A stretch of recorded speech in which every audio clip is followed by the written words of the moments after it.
आज हम doctor APJ Abdul Kalam की जो कोटेशंस है उसके थ्रू उनके थॉट प्रोसेस को समझने की कोशिश करेंगे। जो उनका सबसे पहला कोट है और सबसे फेमस कोट है वो है, you have to dream before your dreams can come true. There are two ways of living life. एक ऑप्शन तो ये है कि जैसी हमारी रियलिटी है वो हमारे फ्यूचर को डिफाइन करे। फॉर एग्जाम्पल, आज आपकी करंट रियलिटी ये है, इस लेवल पे है, आपके पेरेंट्स ने यहां तक अचीव किया है, तो अगर उसके बेस पे आपका फ्यूचर डिसाइड होगा तो मैक्सिमम वहां से आप यहां तक सोच सकते हो। आपके पेरेंट्स भी यहां से यहां तक सोच सकते हैं, उससे ऊपर नहीं सोच सकते। बट अगर हम चाहते हैं कि हमारा जो फ्यूचर है वो प्रेजेंट से और पास्ट से बिल्कुल अलग हो, तो उसके लिए ड्रीम्स की जरूरत है, उसके लिए इमेजिनेशन की जरूरत है कि वो इमेजिनेशन आपको भगाए, ना कि आपकी जरूरतें या आपकी मजबूरियां आपको भगाएं।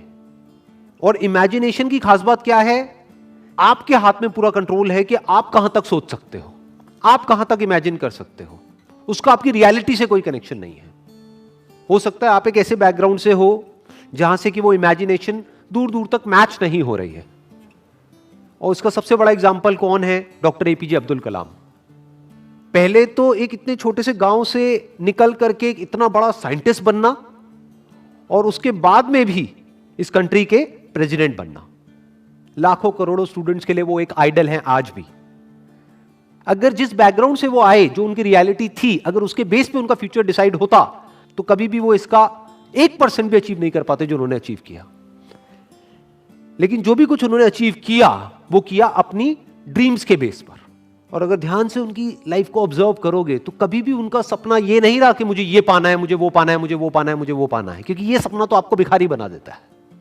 उनका सपना हमेशा से ये रहा है कि मुझे ये करना है, मुझे ये करना है, मुझे ये करना है, मुझे ये करना है, अब ये कर लिया, अब ये करना है, अब ये कर लिया, अब मुझे ये करना है, अब ऐसे कॉन्ट्रीब्यूट करना है, अब ऐसे शेयर करना है। इनफैक्ट एक आदमी की असली पहचान इससे नहीं होती कि उसको कितना मिला है, क्योंकि अगर इसी से होती तो सबसे ज्यादा लाइफ में किसको मिलता है? एक भिखारी को। पूरी जिंदगी सिर्फ मिलता ही मिलता है। तो एक आदमी की असली पहचान इससे नहीं होती कि उसको कितना मिला है, बल्कि इससे होती है कि उसने क्या दिया है। तो अगर उनकी लाइफ को आप ध्यान से ऑब्जर्व करोगे तो आप एक ही चीज नोट करोगे कि उन्होंने सिर्फ दिया ही दिया है। बड़ी सिंपल लाइफ जी है उनकी लाइफ को अगर आप ऑब्जर्व करोगे, बहुत ही simple life, down to earth life. और लाइफ का सिर्फ एक ही मिशन रहा है कि किस तरीके से मैं कंट्रीब्यूट कर सकता हूं, किस तरह से जो आने वाली जनरेशन है उसको इंस्पायर किया जा सकता है, किस तरह से बच्चों के अंदर जो एक स्पार्क है जो हर बच्चे में होता है उस स्पार्क को इग्नाइट किया जा सकता है। यही उनकी पूरी लाइफ का मिशन रहा है। ऐसी लाइफ कैसे पॉसिबल हो पाई? On the basis of dreams, on the basis of imagining the future as he wanted. In fact जानवरों में और इंसानों में सबसे बड़ा फर्क यही है। जानवरों को उनकी जरूरतें भगाती है, उनकी मजबूरियां भगाती है, उनकी भूख भगाती है। बट इंसान होने का असली मतलब यह है कि आपको आपकी जरूरतें ना भगाएं, बल्कि आपकी सोच भगाए, बल्कि आपकी ड्रीम्स भगाए, बल्कि आपकी इमेजिनेशन भगाए। आप फ्यूचर को खुद इमेजिन करो, जैसा फ्यूचर आप चाहते हो अपने लिए, और फिर उस फ्यूचर को क्रिएट करो। That is the power of being human. इसीलिए कहा जा रहा है you have to dream before your dreams can come true. तो मैंने अपने अलग अलग सेशंस में कई बार ये बात बोली है, लेकिन ये बात इतनी इंपॉर्टेंट है कि एक बार और बोलनी बनती है यहां पर। 90% से ज्यादा लोग लाइफ में इसलिए फेल नहीं होते हैं कि वो कुछ बहुत बड़ा सोचते हैं और उसको अचीव नहीं कर पाते हैं। वो इसलिए फेल होते हैं क्योंकि वो बहुत ही छोटा सोचते हैं और उसको अचीव कर लेते हैं, यानी कि उनकी ड्रीम्स होती ही नहीं है। लोग इसलिए नहीं फेल होते हैं कि उनकी बहुत बड़ी ड्रीम्स थी और वो पूरी नहीं हुई। लोग इसलिए फेल होते हैं क्योंकि एक्चुअल में उनकी कोई ड्रीम्स थी ही नहीं। Next quote is, man needs his difficulties because they are necessary to enjoy success. इस कोटेशन की जो डेप्थ है वो वही समझ सकता है जिसने एक्चुअल में बहुत बड़ी सक्सेस लाइफ में अचीव करी हो और जिसने बहुत बड़े बड़े फेलियर्स भी देखे हो। बिल्कुल इसी तरीके से यहां पर क्या कहा जा रहा है कि पानी की इंपॉर्टेंस सिर्फ वो आदमी समझ सकता है जो कभी प्यास से तड़पा हो। खाने की इंपॉर्टेंस वो आदमी समझ सकता है जिसने भूख देखी हो, जिसको बचपन से ही 56 भोग मिला है, जितनी उसकी भूख थी उससे बहुत ज्यादा मिला है। क्या उसके लिए खाने की कोई वैल्यू है?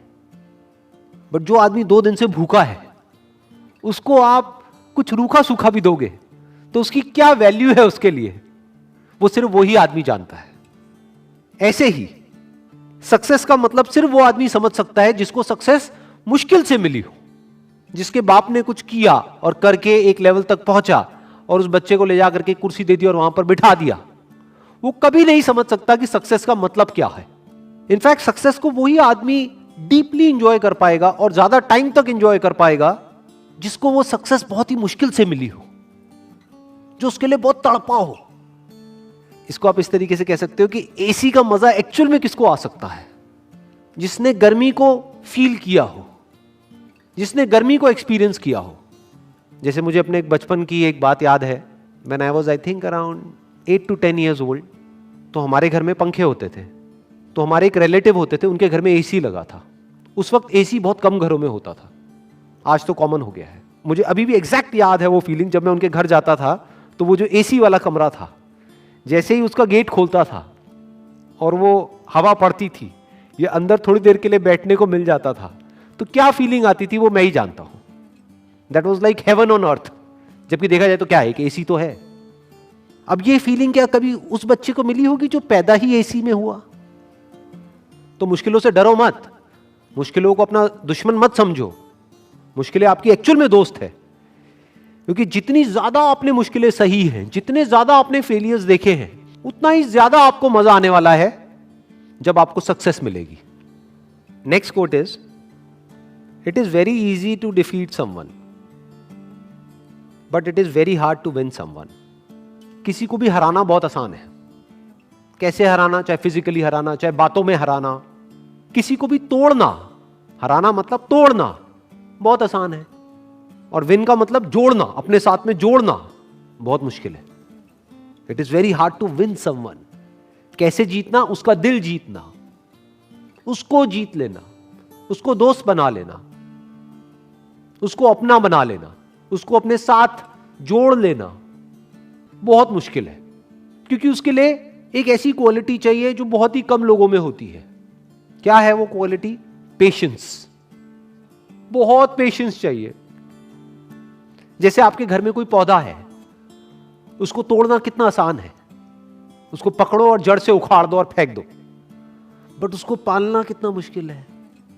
रोज पानी देना होगा, ध्यान रखना होगा, कहीं कीड़े तो नहीं लग रहे, तो खाद डालनी होगी, उसको सनलाइट देनी होगी प्रॉपर, ना ज्यादा ना कम। मतलब कितना एफर्ट है। उस पौधे का ध्यान रखना कितना मुश्किल है।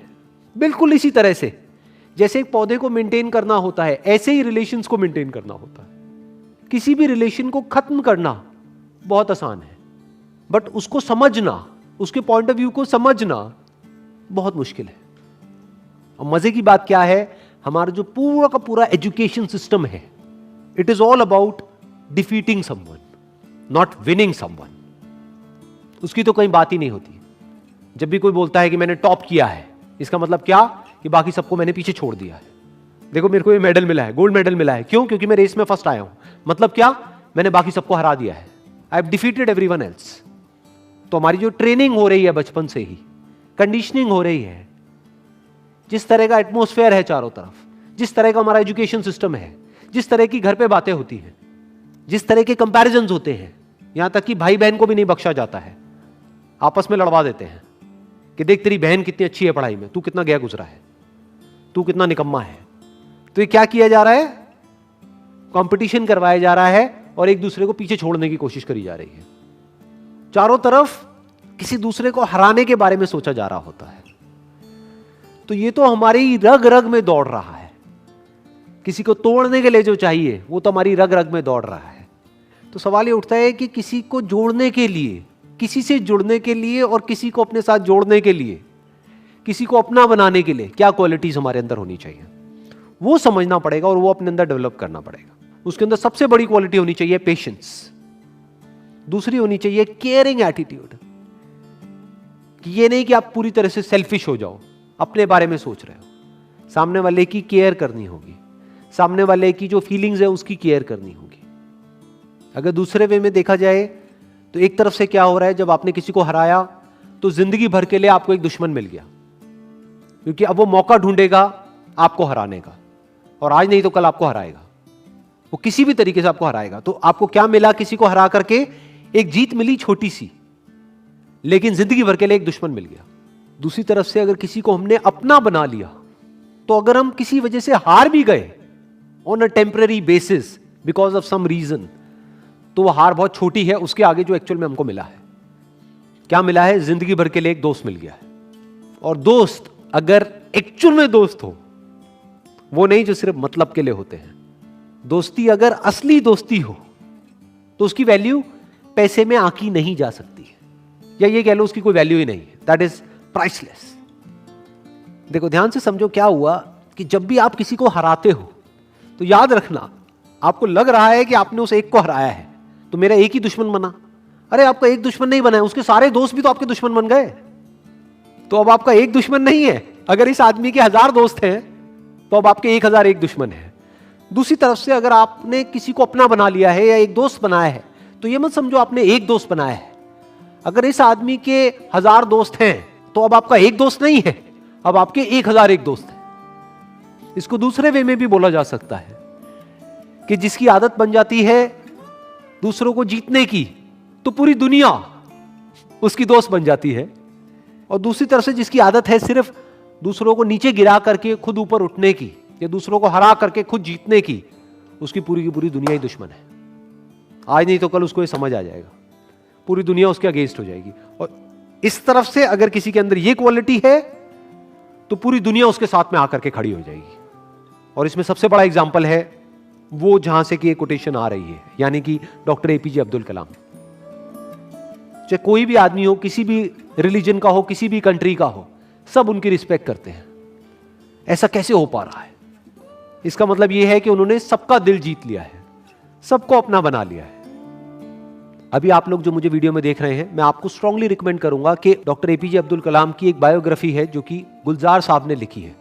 वैसे मैंने अपने पहले भी एक वीडियो में रिकमेंड करी थी,